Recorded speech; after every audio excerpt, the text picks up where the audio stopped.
네, 좀 바로 좀 여쭤보겠습니다. 진 교수님, 8대0 전원 일치가 나왔습니다. 탄핵 인용 어떻게 보셨어요? 뭐 저는 예상을 했죠. 예상하셨어요, 맞아요. 그렇게 얘기를 하고 또 적중하셨습니다. 어제도 전화가 왔길래 기자한테 이건 8대0이다. 예. 왜냐하면 본안으로 가게 되면 이건 너무나 명백해요. 위헌 위법이다라는 게. 네. 왜냐하면 계엄의 선포 요건이라는 게 있거든요. 그 요건이 하나도 맞지 않는 데다가 거기다가 계엄을 선포하는 그 절차에도 하자가 있었고 그걸 당시 국무총리가 그걸 인정을 했거든요. 예, 맞습니다. 그렇기 때문에 사실은 위헌에다가 위법이고 그다음에 이제 남는 건 뭐냐면은 이제 중대성이잖아요. 예. 저도 이제 늘 그렇게 얘기를 했거든요. 대통령이 헌법과 법률을 위반할 때 이거보다 어떻게 더 중대하게 위반할 수 있는 그런 경우가 뭔지 머릿속에 떠오르지 않는다. 네. 이건 상상할 수 있는 최대한의 위반이거든요. 그러니까 이거는 뭐 본안으로만 넘어가면 이건 뭐 8대0이다. 다만 뭐냐면은 이제 그 소추의 동일성 있지 않습니까? 예. 소추의 동일성, 탄핵 소추의 그 절차상 서둘렀단 말이죠. 그런 과정 속에서 내란죄를 넣었다가 빼는 과정에서 발생한 소추의 동일성, 그게 이제 크게 얘기가 될 거라고 생각을 했는데 엉뚱하게 그 부분이 아니라 그 부분을 좀 말끔하게 해결했더라고요. 예, 맞습니다. 뭐라고 했냐면은 아니 이게 뭐 처음도 아니고 옛날에 박근혜 때도 있었거든요. 사유를 좀 변경을 했습니다. 네. 그런다 그래서 전체적인 소추의 동일성이 깨진 건 아니다. 그 전례가 있는데 이번엔 특별한 사안이 뭐였냐면 안철수 의원이 만약에 내란죄를 빼게 되면은 나는 탄핵에 찬성표를 던지지 않았을 것이라는 사람이 구체적으로 나타났단 말이죠. 그런데 그걸 간단하게 해결했더라고요. 딱 보니까 예. 사람 하나다 하더라도 다른 사람들이 더 있었던 것도 아니고 그렇기 때문에 만약에 그걸 뺐다라고 한다면 그 의결의 결과가 달라졌을 것이라는 건 당신들 추정에 불과하다. 예. 간단하게 해결한 거예요. 오히려 문제가 됐던 부분은 이제 전문 법칙이죠. 전문 법칙. 쉽게 말하면 지금 그 직접 법정에서 나와서 얘기한 것이 아니고 뭐 네. 회의 조사라든지 무슨 조사라든지 뭐 이런 거 있지 않습니까? 그런 것으로 제출된 증거는 증거로 인정되지 않는다라는 전문 법칙의 이제 해석 문제. 예. 거기에 대해서 두 분이 이제 부딪혔더라고요. 그러니까 2대2로 부딪혔는데 이미선, 김영수 이분은 뭐냐면은 아니 그 형사재판하고 탄핵심판은 다른 거다. 예. 그렇기 때문에 물론 이제 형사소송법 그 법률상으로는 형사재판의 절차를 준용한다고 되어 있지만 이건 성격이 다른 재판이기 때문에 그 전문 법칙을 갖다 완화시켜서 적용을 해야 된다라고 했던 거고. 네. 박근혜 대통령 때도 그렇죠. 그렇게 적용을 했었죠. 그다음에 두 번째로는 뭐냐면 그 반대편에 있는 분들은 아니다 이거는 그냥 아주 엄격하게 적용을 해야 된다라는 겁니다. 그러니까 사실은 이게 굉장히 실체적인 부분하고도 연결되는 거거든요. 예. 왜냐하면은 뭐 그 정치인들 뭐 하고 이런 것들이 대부분 다 피의자 조서라든지 뭐 예. 증인 뭐 이런 거란 말이죠. 그 제3자 증인이라든지 이런 것들이 올라왔기 때문에 이것에 따라서 판결문이 상당히 내용이 달라질 수도 있는 문제고 아마 이것 때문에 그래서 이제 굉장히 오래 걸렸던 것 같아요. 예. 결국은 우리가 탄핵 심판이 오래 걸리는 이유를 이제 여러 가지 그 추정을 했는데 첫 번째는 뭐냐 만장일치를 기하기 위해서 오래 걸리는 거다. 예. 사실 저희가 뭐 대드락설이다 굉장히 뭐 불안한 건 많았는데 그게 예. 첫 번째였어요. 원래는 그거였는데 너무 오래 끌다 보니까 이제 대드락설까지 나왔던 거죠. 맞습니다. 그러다가 또 다시 이제 그 선고 일정이 딱 공개가 되면서 예정이 되면서 발표가 되면서 그때부터 이제 또 다시 급속하게 다시 일본으로 예. 이거는 이제 8대0 아니겠는가. 이미 이제 이견 조정이 끝났다는 얘기가 아닌가라고 해서 정리가 됐던 건데 그게 이제 이번에 다시 이제 확인이 된 거죠. 8대0 표결로. 진 교수님 좀 믿었었어야 하는데 어제도 그렇고 오늘 오전까지 계속 찌라시가 나오니까 네. 뭐 기자들도 그렇고 상당히 많이 불안해했던 것 같습니다. 여기서 우리가 뭘 알아야 되는 거냐면은 제가 계속 요새 얘기를 했던 게 뭐냐면 재판관들이 보수하고 진보 성향을 가질 수는 있어요. 근데 그런 성향 때문에 판결을 그 성향에 따라서 나누지는 않거든요. 예, 법적인 판단이기 법적인 판단을 하는 겁니다. 왜냐하면은 그 법률이라는 게 있고 명문화된 법률이라는 게 있고 예. 그다음에 그걸 갖다 적용한 판례들이라는 게 계속 있는 거거든요. 예.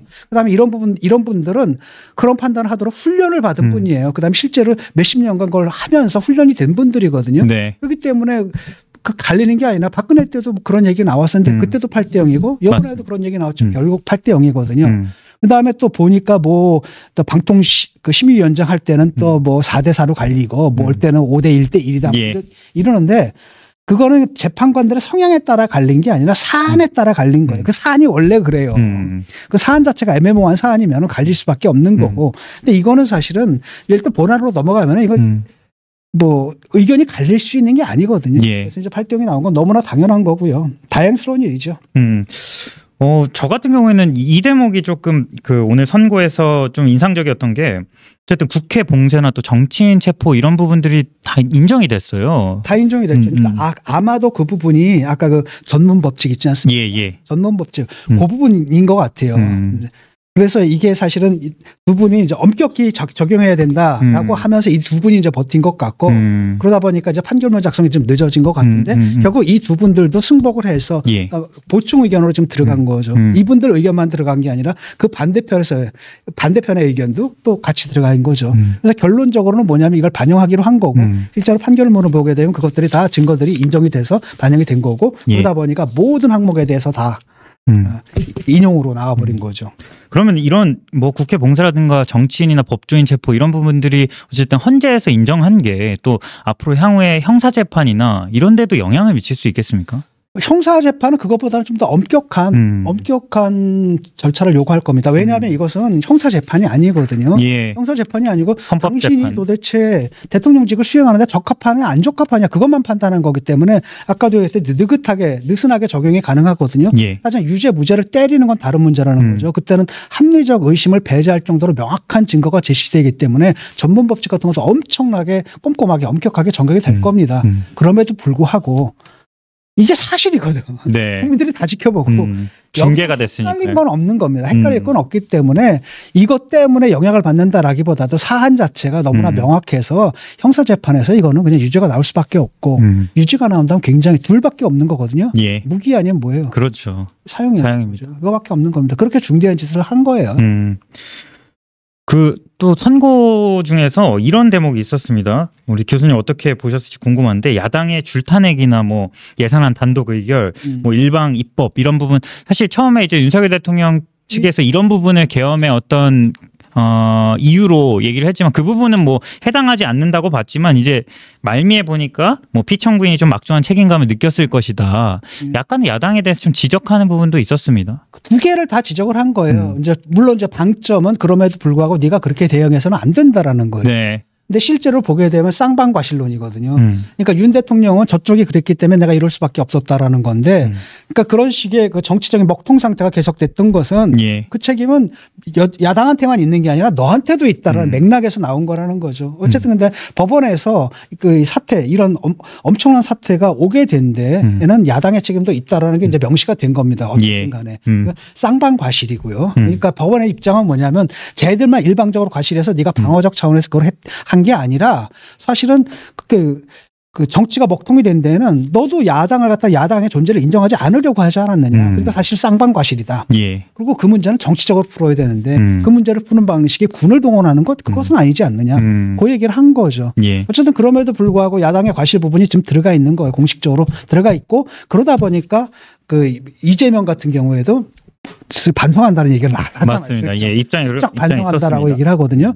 왜냐하면 그렇게 넘어가지 않게 되면은 그 다음에 이제 탄핵 이후에는 바로 그 사람들의 눈이 누구한테 돌아가는 겁니까? 이재명한테 돌아가는 겁니다. 예. 자, 그래 대통령 탄핵했지. 너는 뭐 했어? 이렇게 되는 거거든요. 그러니까 사전에 딱 방어막을 치는 거죠. 라고 하면서 미리 딱 털고 지나가려고 이렇게 말을 하는 건 이게 판결문에 딱 적혀 있기 때문에 빼도 박도 못하게 된 거고. 그러니까 그런 거 보면 굉장히 대응이 빨라요. 그쪽으로 비상하게 발달한 사람. 이재명 대표. 네. 그러니까 헌재도 상당히 많은 고민이 있었던 것 같습니다.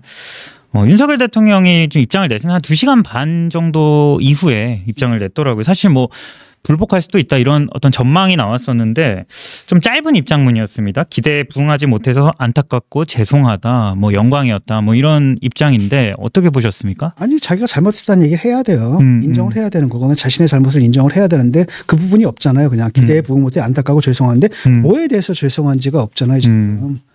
굉장히 짧았습니다. 헌법재판소를 보게 되면 헌법재판소의 판결문을 보게 되면 예를컨대 국회를 갖다 마비시키려고 했고 심지어는 사법부를 공격하려고 했다. 판사들 체포하려고 했고 정치인들을 공격하려고 했고 그러니까 민주주의의 근간을 이루는 모든 제도에 대한 공격이 일어났고 그다음 포고령을 딱 때려가지고 국민들의 기본권을 제한했다라는 그렇게까지 또 지적이 무시무시한 거거든요. 이렇게 거기에 대해서 사과를 해야 되는데 이거는 뭐냐.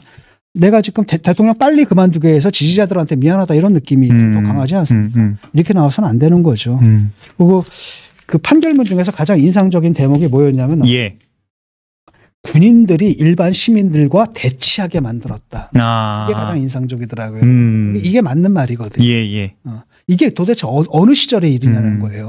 1980년 광주 항쟁 시절. 그렇죠. 지금으로부터 무려 45년 전의 상황을 갖다가 다시 재현하겠다라는 거고, 이것은 21세기 대한민국 선진국인데 그 21세기라는 시대에도 맞지 않고 선진국 반열에 든 한국의 위상에도 맞지 않고 바로 이런 부분이 뭡니까? 한국의 그 뭐랄까 브랜드 가치를 갖다 뚝 떨어뜨린 거거든요. 그 외국 사람들이 딱 볼 때 저런 나라였어? 예. 민주주의 선진국인 줄 알았는데 아직도 저런 일이 벌어져? 라고 하면서 대한민국에 대한 그 외국인들의 인상들, 그 바깥 세계의 인상을 갖다 굉장히 낮춘 거고, 예. 또 국민들로 하여금 굉장히 불안하게 만든 겁니다. 그 젊은 세대들로 하여금 이거 끝난 얘기인 줄 알았더니 역사책 속에서나 볼 수 있는 그런 얘기인 줄 알았는데 그걸 갖다 현실로 경험하게 만들어서 거기서 섬뜩하게 만들었다라는 거거든요. 예. 그 부분이 이제 딱 들어간 게 굉장히 인상적이었습니다.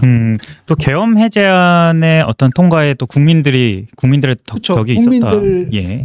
국민들이 역할을 두 가지 얘기했습니다. 국민들이 나서서 저항을 해서 막았다라는 거하고 또 하나는 뭐냐면 군인들이 따르지 않았다. 맞습니다. 예. 따르지 않았다라는 거죠.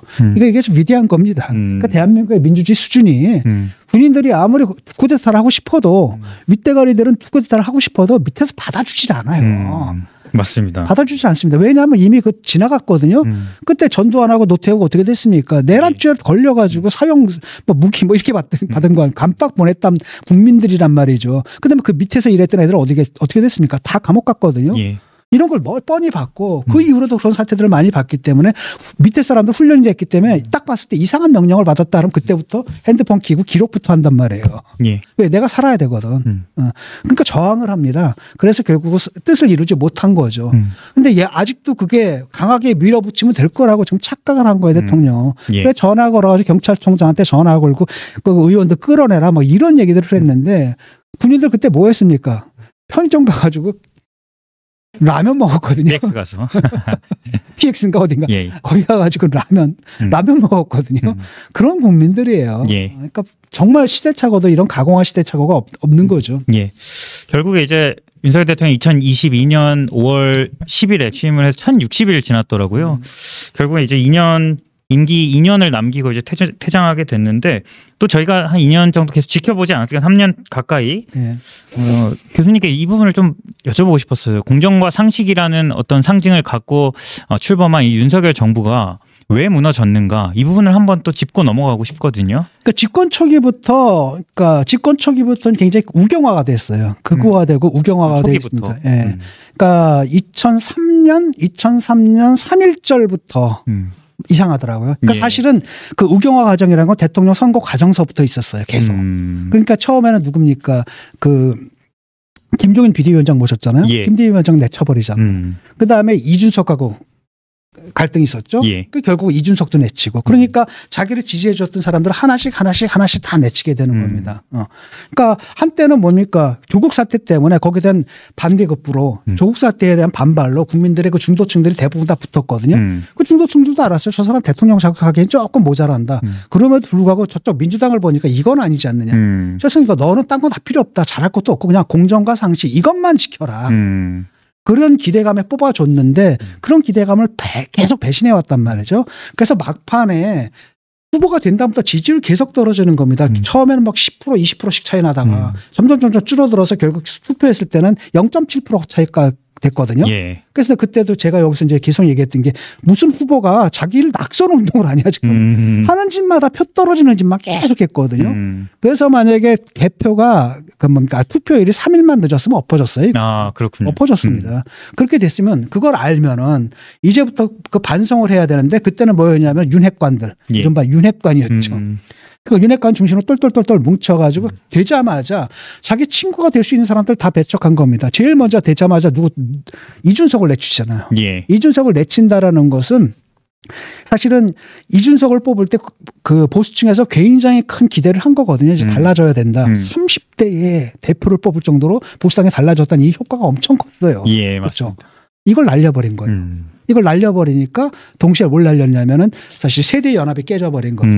그러니까 2030들이 그래도 상당 부분이 보수에 붙었는데 이들을 갖다 내쳐버린 거예요. 그럼 점점 줄어들다가 나중에는 윤핵관 중심이었는데 그다음부터는 아예 극우 세력하고 가버리는 거예요. 극우 세력. 극우 세력하고 가버리는데 3.1절 기념사를 딱 봤는데 이게 3.1절 기념사가 아니라 6.25 기념사를 막 하고 있고 예. 그다음에 홍범도 장군부터 온갖 이상한 짓들을 계속 해왔잖아요. 그래서 점점 극우화된 세력들로 세력 범위가 점점 줄어든 겁니다. 그래서 이번에도 보게 되면 계엄 딱 때릴 때도 다 반대했잖아요. 당에서도 반대했습니다. 내각에서도 다 반대했거든요. 그럼에도 강행한 건 바로 뭐냐면은 그걸 강행하는 세력들이 있었는데 그 세력이 얼마나 크겠어요. 예. 조그만 그룹에 완전히 갇혀버렸고 그러다 보니까 이 고립감 속에서 자기가 평안함을 느끼는 건 뭐예요? 유튜버들이에요. 극우 유튜버들. 계속 유튜브를 보니까 사람의 세계란 건 그렇거든요. 내 머릿속에 입력되는 세계 그 데이터의 총체예요. 예. 맨날 그게 보면 세계는 그렇게 보이는 겁니다. 그러니까 완전한 창란증에 빠져가지고 저는 그럴 때 키오티즘이라고 불렀어요. 돈키호테주의.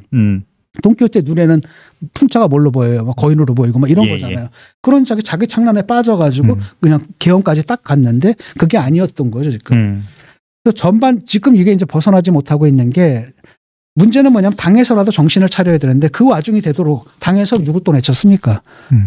한동훈을 내치는 거예요. 예, 맞습니다. 한동훈을 내치고 그 다음에 지금 이번에 선거도 딱 보니까 선거를 딱 치르는데 전환길, 뭐 전광훈, 손현보 이게 그 두 명의 목사거든요. 이게 예. 정치 신학, 이게 정치학이 아니라 신학 반대 집회를 그렇죠. 주도한 그 사람들 데려다가 막 선거 운동을 했거든요. 완전 또 참패를 했잖아요. 네. 그런데 정치를 차렸냐? 못 차려요. 그러니까 이 사람들은 바로 뭐냐면 대통령이 잘못하면 잘못했습니다. 그렇게 하면 안 됩니다라고 간언을 해야 되는데 그게 아니라 잘합니다. 예. 대통령 최고 하면서 자기 권력을 갖다가 자기 권력을 유지해 온 사람들이거든요. 자기 지위를. 대통령의 그 총애를 받아가지고 권력을 유지하고 일단 강성 지지층 특히 TK 중심이잖아요. TK 중심에 그래서 자기 표 관리를 하느라고 자기 정치하느라고 대통령이 완전히 잘못된 길을 가는데 국민의 민심으로부터 완전히 떨어져가지고 심지어는 국민의 헌법적인 기본 권리를 제한하는 이상한 완전히 망동을 했는데도 그거 하나 제어하지 못하는 상태. 네. 심지어는 그 이후에도 그걸 옹호하는 사태까지 가버린 거잖아요. 이러니까 이게 망할 수밖에 없는 거죠 지금. 그 한 가지 또 좀 인상적인 거는 그 이른바 용산 시대, 예. 뭐 청와대에 나와서 윤석열 대통령이 용산 시대를 열었는데 이것도 이제 사실상 뭐 막을 내렸다 이런 평가가 있습니다. 3년 만에. 그렇죠. 그러니까 용산으로 가게 된 것도 좀 이상하잖아요. 예. 그게 그렇게 서둘 일인가? 모든 대통령들이 용산으로 예컨대 청와대를 떠나겠다고 약속을 했지만 공약을 했지만 못 지켰거든요. 그러니까 못 지킨 데는 이유가 있는 거예요. 근데 그 이유가 해소가 되지 않았는데 억지로 옮겼단 말이죠. 예. 그다음에 설사 옮긴다 하더라도 준비를 하고 옮겨야지. 그때 급히 옮겼잖아요. 예. 라고 하니까 이게 도대체 뭐지? 합리적으로 설명이 안 되니까 그러니까 무성론이 나오는 겁니다. 날짜 받았나? 예. 그러니까 국민들한테 계속 날짜 받았나? 이것도 그렇습니다. 계엄도 보니까 보통 계엄을 하려면은 뭐 주말 이럴 때 해야 되거든요. 딱 때려야지. 토요일, 일요일. 이틀이에요. 그렇죠. 근데 이것도 날짜 받은 거 아니고서 설명이 안 되거든요. 그게 또 본인의 어떤 방어 논리로 나중에 사용하긴 했는데 누가 평일에 계엄을 하느냐. 본인이 그렇게 말을. 날짜를 받으신 거 아니냐. 그거 외에는 설명이 안 되는 거죠. 이상합니다 지금. 예. 사실 이 문제가 또 뭐 윤석열 정부에서 임기 내내 사실 논란이 됐던 부분이 결국에 김건희 여사 관련된 문제. 예, 김건희 여사도 함께 좀 퇴장을 하게 됐습니다. 계속 이거 문제가 됐던 거고 이건 제가 여기서도 아마 수십 차례 얘기를 했을 거예요. 여사한테 여기 여사한테 얘기하기를 당신이 지금 통화하는 것도 다들 녹음하고 있을 거다. 예. 그다음 언젠가 다 나온다 그게. 지금 3년차 지나게 되면 4년차부터는 막 다 터져 나온다. 그 사람들 믿지 말아라. 그런 다음에 당신이 개입하면 안 된다. 그다음에 당신이 할 수 있는 건 뭐냐면 대통령이 지금 남의 말을 안 들으니까 그래도 뭐 여사 말은 좀 듣는다고 하니까 청와대에서 야당 역할을 해야 된다. 계속 그런 걸 했거든요. 근데 이분이 보니까 온갖 사람들 다 만나가지고 온갖 얘기를 다 하고 돌아다니는 거예요. 예. 그다음에 문제는 뭐냐면 대통령이 워낙 말을 안 듣는데 이게 뭐냐면 약간 기독교에서 성모 마리아 같은 위상이라고 할까? 카톨릭에서 되게 그러잖아요. 그러니까 최후의 심판날 인간이 영원히 심판을 받잖아요. 그럴 때 그때 인간의 변호인 노릇하는 게 성모 마리아예요. 그래서 중세 때는 어떻게 하냐면 교회에다 돈 주고 성모 마리아한테 기도를 하거든요. 우리 부모님 천당 가게 해 주십시오라고. 거의 그런 급이 돼버린 겁니다. 그러니까 윤석열 정권은 성모 마리아가 돼가지고 모든 사람들이 여기 해가지고 하다 보니까 뻔하잖아요. 거기 몰려드는 놈들이 어떤 놈들이겠습니까? 뻔한 놈들이거든요. 명태균 같은 놈들이고 그런 놈들이 또 한둘이겠습니까? 엄청나게 많은 놈들이죠. 그러니까 그거가 통제가 안 된 거예요. 지금 전혀 통제가 안 되고 계속 흘러나오다 보니까 계속 깔끔하게 끝내야 되는데 그걸 끝내지 못하니까 집권하던 내내 계속 터졌잖아요. 사건들. 이게 터지고 맞습니다. 저거 터지고 이거 터지고 저거 터지고 그게 한번 터졌으면 자기는 빠져야 되거든요. 뒤로 빠져야 되는데 그걸 빠지지 못하고 계속 관여를 한 거죠. 그러니까 일종의 윤석열, 김건희 공동정권처럼 인식이 돼버린 공동정권. 실제로 또 인식만 그런 게 아니라 또 실제로 그랬던 것 같거든요.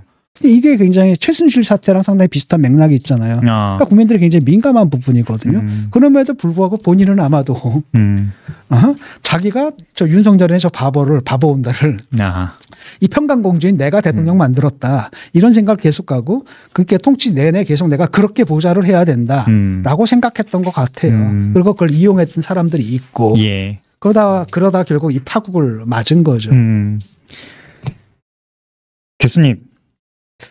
윤석열 대통령이 이제 서초동으로 아마 뭐 가게 될 것이라는 전망이 많은데요. 가야죠. 이제는 끝났는데 뭐 공간이 있을 수 없죠. 다른 곳이 있는지 어쩐지 모르겠는데 타저 정치를 할 것이다. 뭐 이런 좀 관측이 있거든요.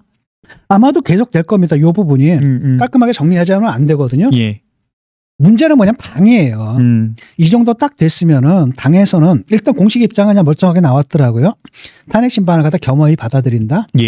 고개를 숙였습니다. 문제는 뭐냐면은 그 당을 이루고 있는 사람들이 자기들의 당의 헤게모니를 갖다가 유지하는 게 윤석열 때문에 유지한 거거든요. 그런데 윤석열이 나가 버렸네? 라고 했는데 이 사람들이 뭡니까? 헤게모니를 놓고 싶겠어요? 그러니까 이 사람들에 의해서 계속 사저 정치를 이 사람들이 아마 작동할 것 같고.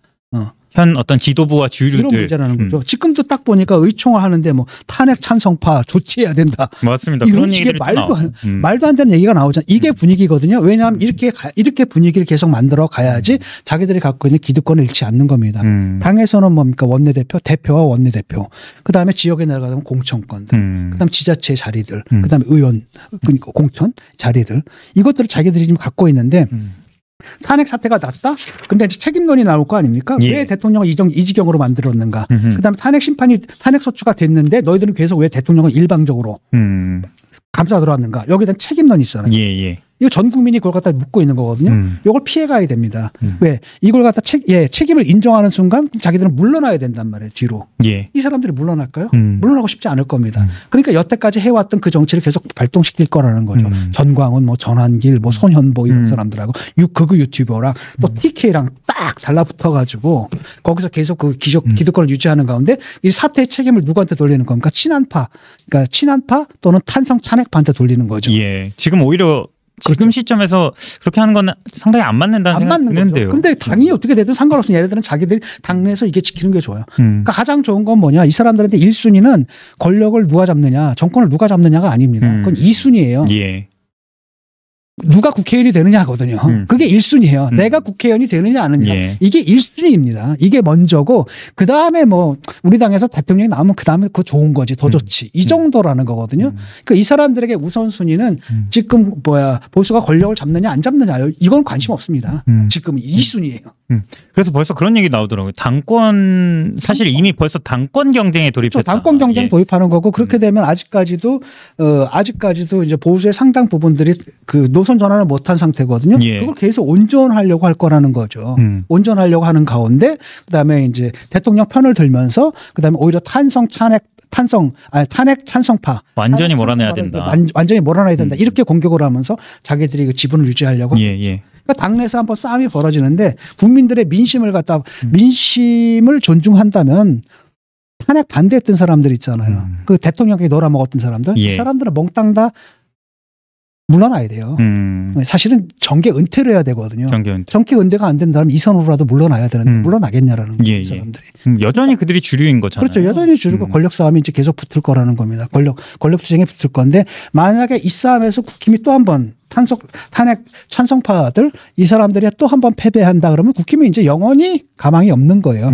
가망 없다. 호남 자민련도 못 할 거려 아마. 상당히 자민련도 못할 따끔하게. 겁니다. 네. 그러니까 TK 자민련도 못할 거예요. 내가 볼 때는. 요번에도 보셨죠? 거제에서 20%로 졌습니다. 예, 맞습니다. 거제 보수 아성인데 거기서 20%로 졌어요. 민심을 굉장히 확인시켜준 그렇죠. 재보궐선거 같아요. 그 대선을 갖다 대선 치르는 방식을 미리 보여준 거거든요. 네. 누구 내세웠습니까? 전환길 내세웠잖아요. 예. 소년보 내세웠잖아요. 안 통했습니다. 안 통했죠. 오히려 그것 때문에 뚝 떨어졌거든요. 대선에서도 아마 그럴 건데 그러면 그럴수록 대선에서는 아마 표차가 뭐 20% 이상 차이가 나지 않을까. 예. 근데 그럼에도 불구하고 걔들은 그렇게 갈 수밖에 없는 거예요 지금 상황이. 예. 정신을 차려야 되는데 그 정신을 지금 못 차리고 있는 거죠.